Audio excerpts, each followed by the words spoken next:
You're listening to the Monday Night Community Show with Daniel on BRFM. So we're out and about and we're at Artists in the Woods, and I'm now joined with Donna. So thank you firstly for taking the time to speak to me. Oh, you're very welcome. Hello there. Could you tell us a little bit about your artwork today? My artwork is very varied. You've got traditional and also the conceptual art, as I'm studying at UCA at the moment in Canterbury. So, how long have you been studying for? How long have I been studying for? I started a BTEC year and I'm now coming into my 5th year of my degree. So going well then? Yeah, going very well.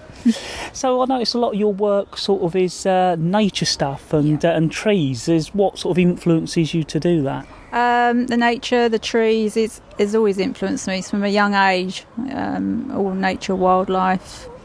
It's just so beautiful, and I just try and bring it out into my artwork. So this is an ideal place to show your work then? It certainly is, it's perfect, yeah. Thank you very much for talking to us. You're very welcome. So we are continuing to talk to artists as I go around the Artists in the Woods, and we're joined with Dean now. And of course many of you know him from Marvellous Murals. Dean, thank you for speaking to us today. Oh, thank you for talking.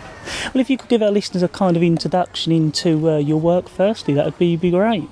I'm a muralist. I think that's a real word. And basically I go around painting murals on people's walls. They're all hand painted. There's no stickers or stencils involved. We do it all freehand, so people can have literally anything they can imagine. Now, I've certainly heard about you doing different things over the last couple of years. It sounds like you've been pretty busy. Yeah, we're busier than ever at the moment. It's really taking off.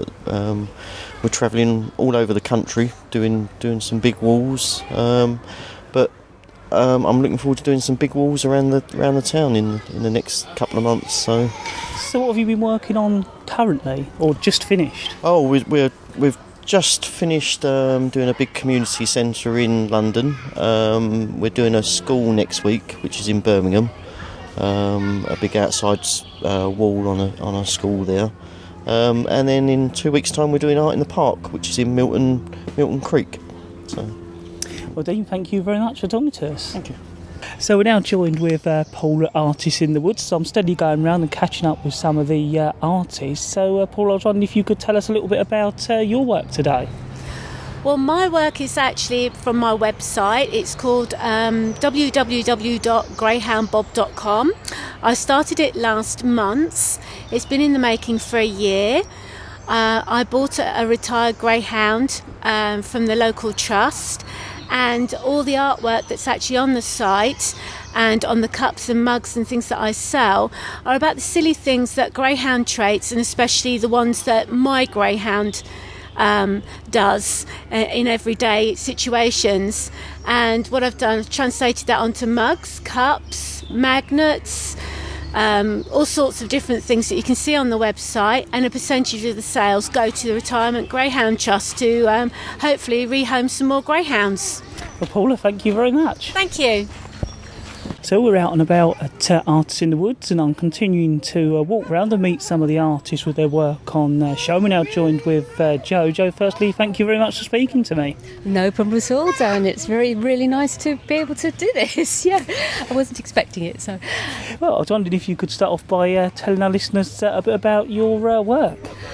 Well, I've been doing it now for about 2 years, and I started out doing watercolours, and that's kind of my main area really, but I'm just starting to get into doing some acrylics and a little bit of oil painting, and really enjoying that.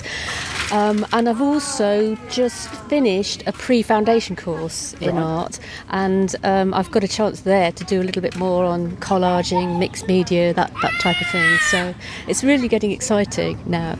What especially influences you?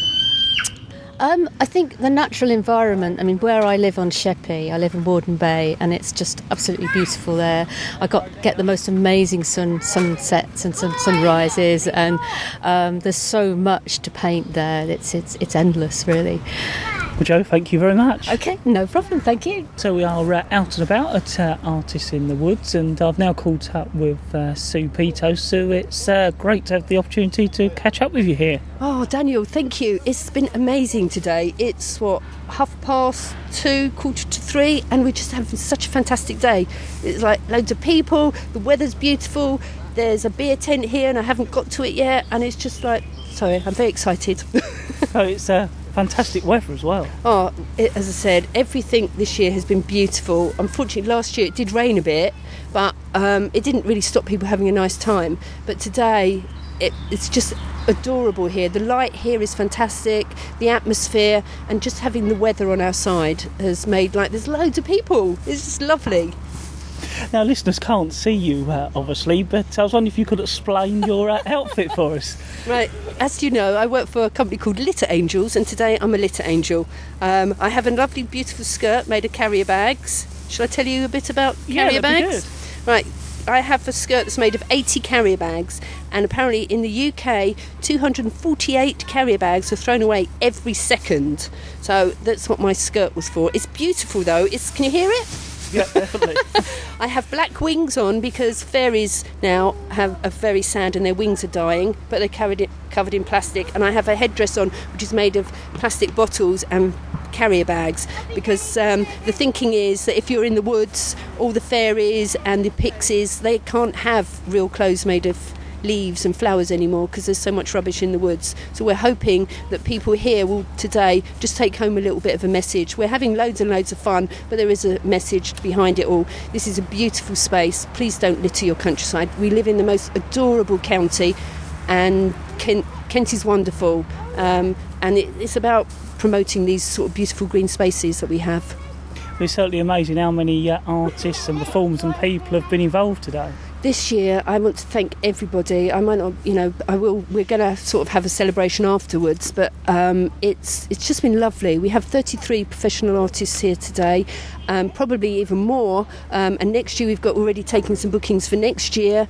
We want to grow this festival, but it has to be with the right people that care about this area, and the park is wonderful here, and all we can say is thank you to everybody that's supported us from the very start, and to the lovely people that have turned up. Everybody here is just sorry, I know I'm gushy today, but it's just exactly what we wanted, and it's what this area needs. So I hope everybody will arrive next year as well. We'll start planning next week. I'll have a few days off, but we've also got Art in the Park. Yep.